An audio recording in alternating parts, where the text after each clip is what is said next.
Brazil is showing the way how to use water resources for energy production.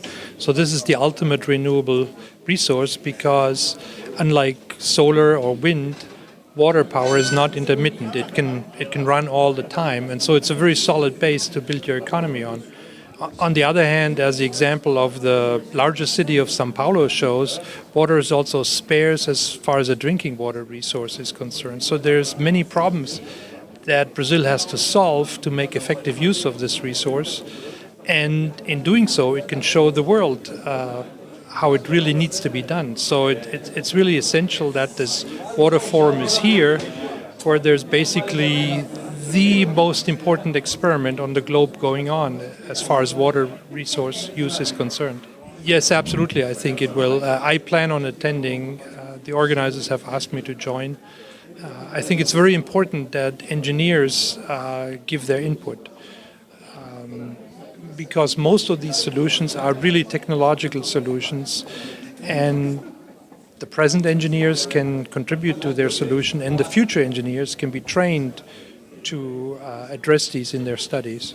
Okay, first of all, yes, you use water for electricity production, but that water is not used up in doing so. It still stays the same water that you can then use for agriculture, for drinking water, or for other purposes.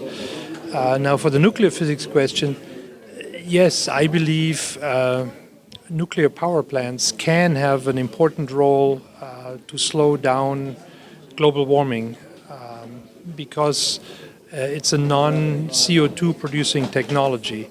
Now it has its own dangers and potential catastrophes, as Fukushima has shown, as Chernobyl has shown a couple of decades ago.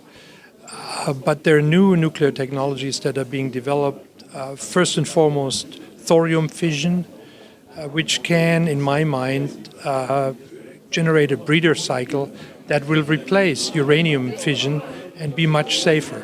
And then, of course, there is parallel work going on nuclear fusion in southern France at ITER, and Lawrence Livermore Lab at the National Ignition Facility, and several other facilities around the world. So I think overall nuclear power has definitely potential to make a great positive contribution. But it has to be done carefully.